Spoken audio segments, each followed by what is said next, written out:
எப்படி இருக்க போகிறது 2024? டாக்டர் ஆச்சாரியா ஹரிஷ் ராமன் அவர்கள் இணைந்திருக்கிறார். வணக்கம் டாக்டர் ஆச்சாரியா ஹரிஷ் ராமன் ஜி. வணக்கம் மாதேஷ். இவன் யாரா பர்மா பஜார்ல பிட்டு படம் வைக்கிற மாதிரி இருக்கா? சூப்பர் ஸ்டார் ரஜினி சார்ல இருந்து ஜோதிகா வரைக்கும் அத்தனை பேருக்கு நாம தான் ஆஸ்தான ஜோதிடர். நம்ம கிட்ட கேட்காம ஒரு பைசா அட்வான்ஸ் வாங்குறது இல்ல, புது படம் ஆரம்பிக்கிறது இல்ல. எத்தனை ஒரு பஞ்சாயத்தடா முடிச்சு வச்சு பாரு, நமக்காக அம்பட்டு போலும் புள்ள குட்டியோட வெயில்ல காத்து கிடக்குறாங்களே. கடகராசியில் நிறைய பிரபலங்கள் இருக்காங்க. அரசியல் தலைவர் முக்கியமா திரு அண்ணாமலை. இவருக்கெல்லாம் சீட் எடுத்து பார்க்க வேண்டிய அவசியம் இல்ல, முகரையை பார்த்தாலே சொல்லிடுவேன். அவர்களுடைய ராசி கடக ராசி. அவருக்கு எப்படி இருக்க போகிறது 2024? உங்களோட 52வது வயசு வரைக்கும் அவமானப்பட்டு கேவலப்பட்டு ஒரு பிச்சைக்காரனை விட படாத பாடுபடுவீங்க. 52 வயசுக்கு மேல அதுவே பழகிரும். 2034 டிஃபென்ஸ் மினிஸ்டர் யாரு? திரு அண்ணாமலை அவர்கள். யாரு? நானு. நீ வேற நடந்தது தெரியாம பேசிட்டு. சரி, 2038 இருந்து ஆரம்பிச்சதுன்னா ஒரு டைம் பிரைம் மினிஸ்டருக்கு 99% சான்ஸ் இருக்கு. என்னமா ஃபீல் பண்ணி கூவுறான்டா அவன். என்ன போய் ஜனாதிபதின்னு இல்ல, வாங்குற காசுக்கு மேல கூறாடா கொய்யா. அண்ணாமலை ஜாதகம்.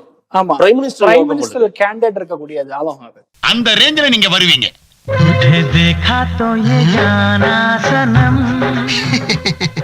அப்படிங்களா? பார்த்தனால யதார்த்தமான உண்மையை தான் நான் சொல்றேன். சரி சரி. யோ, அவன் மண்டே நல்லா உத்து பாருயா.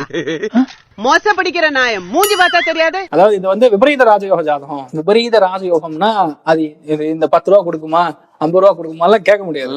அடிச்சா 1000 தான். அடிச்சா கூரை பிச்சுக்கிட்டு அவ்வளவுதான். ஏன் இந்த அண்ணன் தம்பி ஃப்ரெண்டு அமெரிக்க மாப்பிள்ளைகள் இந்த கட்டெல்லாம் பண்ண மாட்டேங்க. நடிச்சா ஹீரோ சார், நான் வெயிட் பண்றேன் சார். இவருடைய லைஃபோடைய இது பாருங்களேன். அவர் இருக்கக்கூடிய அவ்வளவு கஷ்டப்பட்டு ஒரு பெரிய ஐபிஎஸ் ஆபீசர் ஆகி இவன் ஐபிஎஸ்ஸா? நான் நம்ப மாட்டேன். இவர் ஐபிஎஸ் தான் நம்பியா? ஆடியன்ஸே நம்ப மாட்டேன்னு சிரிச்சுன்னுக்குறாங்க. அதே மாதிரி அரசியலும் பாருங்க, லெஸ் ஸ்பான்ல இவ்வளவு பிரபலம் தன்மை யாருக்கு வந்திருக்கு? ஓகே. தமிழ்நாட்டுல மட்டும் எனக்கு மொத்தம் 60 லட்சம் ரசிகர்கள் இருக்காங்க. அது என்னமோ மெய்யால இருக்கிறானுங்க, ஆனா உன்னை ரசிக்கிறதுக்கு இல்ல, உன்னை கலாய்க்கிறதுக்கு நெட்ல இருக்கிறானுங்க. அண்ணாமலை ஜாதகம் முதல்வர் ஜாதகம் இல்ல, பிரதமர் ஜாதகம்.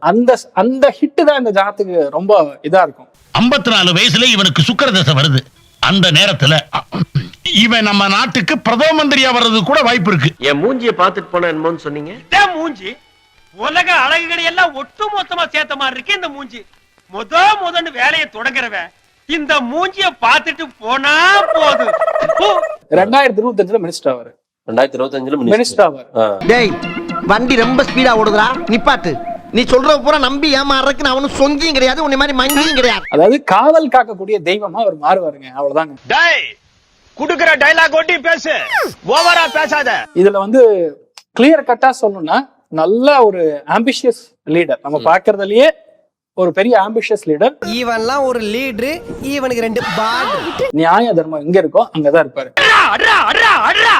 அவ்வளவு அடி டூப்பு, அவனை நம்பாத. தொடங்கியதுல இருந்தே விமர்சனங்கள் நிறைய வாங்கிட்டே இருக்காரு. 100% வாங்குவார். இப்படியே உசுப்பேத்தி உடம்ப ரணகலம் ஆக்கிட்டாங்கடா. ஏன்னா 4, 8, 12 கூடிய பாவகங்கள்ல குரு தொடர்பு பெறும் பொழுது விமர்சனம் இல்லாம இவனால ஜெயிக்க முடியாது. அதான் விமர்சனங்கள் வந்துட்டே இருக்குது. இதனால எதுவும் பாதிப்பு அவருக்கு வரதான் அவர் மேல வந்துட்டு இருக்காரு. எப்பா சாமி, போதும்டா ஓட்டது, ரீல அந்து போச்சு, அடிச்ச அடியில கிழிஞ்சு போச்சு. கன்னிராசியை சார்ந்தவர் தான் தமிழ்நாடு முன்னாள் முதலமைச்சர் திரு எடப்பாடி பழனிசாமி.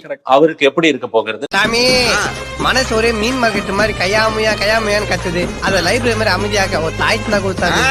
உனக்கு 1000 தாய்த்து கட்டாலும் பத்தாது. நீ லோல் பட்டு லொங்கா தான் போவ. உன்னை புடிச்சது விடாது, தொத்தின்னு பின்னாலே வரும். இதோ வந்துச்சு சாமி. 2025 ஏப்ரலுக்கு அப்புறம் இவர் தெரியாத ஆளுங்கிற மாதிரி இருக்காது. அத்தனை பேர் இவருக்கு தெரியும். செத்த கிளிக்கு எதுடா கூண்டு, அதெல்லாம் ஊர்வலமா பறந்து போதா? அரசுங்களை வச்சு மறைச்சிட்டு வேலை செய்ய போடா. 2028 பிப்ரவரி வரைக்குமே ஒரு 11ஆம் பாவம் லாபஸ்தானம் ஆக்டிவேட் ஆனதுனால ரொம்ப கஷ்டப்படாம கூட்டணியோட ஜெயிக்கக்கூடிய பிராப்தம் இருக்கு. உனக்கு எவனா எழுதி கொடுத்தீங்க வந்து பேசுற மாதிரி எனக்கு தெரியுது. இப்போ உனக்கு என்ன வேணும்? அப்ப அந்த கூட்டணி யாருங்கிறது அவர் தான் டிசைட் பண்ணணும். டேய், இவனே ஒரு இத்து போனவன், நீயும் ஒரு இத்து போனவன். ஒட்டு மொத்தமா குளத்துக்குள்ள இறங்கி குளத்தை கெடுத்துறாதீங்கடா. இந்த விருச்சக ராசியில பாத்தீங்கன்னா நம்முடைய பாரத நாட்டின் பிரதமர் நரேந்திர தாமோதராஸ் மோடி, அவருடைய ஜாதகம் விருச்சகம். கேவலமான பிறப்பு, சோத்துக்கு தண்டமா பூமிக்கு பாரமா தண்ட சோறு திருட்டு போய் சேர வேண்டியதான். 100% மறுபடியும் இவர்தான் பிரைம் மினிஸ்டர் ஜெயிச்சிருவாரு. ஆமா. அண்ணா, சென்னை பொறுத்தவரை ஒரு 30% சென்னை இன்னும் தண்ணியில் இருக்கு, கரண்ட் இல்லாம இருக்கு. கொஞ்சம் கொஞ்சமா இயல்பு நிலைமைக்கு திரும்ப வந்துகிட்டு இருக்காங்க. என்னது, சென்னையில 3 நாளா கரண்ட் இல்லையா? ஜம்மு காஷ்மீர்ல 7 வருஷமா எலெக்ஷனே இல்ல. அதுக்கு குத்தல, இதுக்கு மட்டும் குத்துறதா? நான் உனக்கு என்ன பாத்துறோம் பண்ண? இந்தியாவுல எத்தனை கோடி மக்கள் இருக்கான்? அத்தனை பேர்ல என்னைய மட்டும் ஒரு ஆளை செலக்ட் பண்ணி என் வாழ்க்கையில கபடி விளையாடுறே. சரி, அதிமுக பண்ணது தவறுகளை நாங்க சரி பண்றோம், அதுக்கே 4000 கோடி போச்சுன்னு கனிமொழி அவங்க சொல்றாங்கன்னா, அதனால எத்தனை நாளைக்கு இந்த பொய்யை மாத்தி மாத்தி அவங்க மேல சொல்லி இவங்க மேல சொல்லி எத்தனை நாளைக்கு வண்டி ஓட்டுவீங்க? எப்பயோ செத்து போன நேரு மேல மோடிஜி பழிய தூக்கி போடலாம், ஆனா அதிமுக மேல திமுக பழிய போட்டா ஏன் உங்களுக்கு வலிக்கிறது? சம்பந்தப்பட்ட நான் தான் பார்க்க முடியும். அவனுக்கு வேற யாரு இருக்கா? என்னுடைய ஃபாதர் கனடாவுல பெரிய ட்ரம்ஸ் பிளேயர். அவர் வாசிக்க ஆரம்பிச்சாருன்னா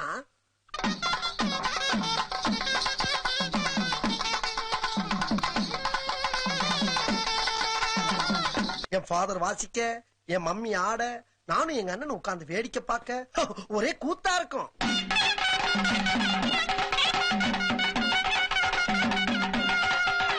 எஸ்பிபிஐ எங்க ஊர்க்கா சொல்லு, எஸ்பிபிஐ மர்க்கா சொல்லு.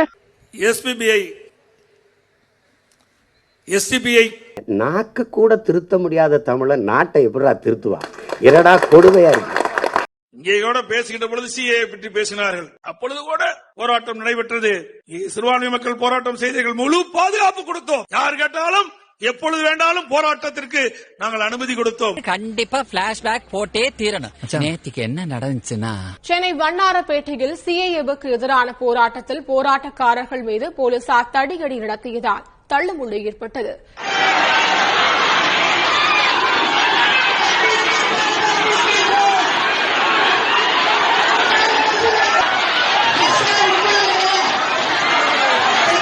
சிறுபான்மை மக்கள் போராட்டம் செய்தீர்கள், முழு பாதுகாப்பு கொடுத்தோம். போன் வயர் பிஞ்சு 1 வாரம் ஆச்சு.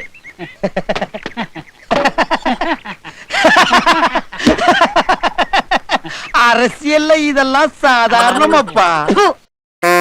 ஸ்டார்ட் பண்ணு.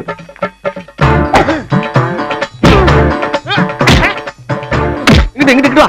அப்படியா? படைக்கலடி. மண்டையில மட்டும் அடிச்சிடாத, குலக்கேசல் உள்ள போயிருவேன். சரியா? உங்க வீட்டு பிள்ளையா நினைச்சு எல்லாரும் என்னை மன்னிச்சிருக்க.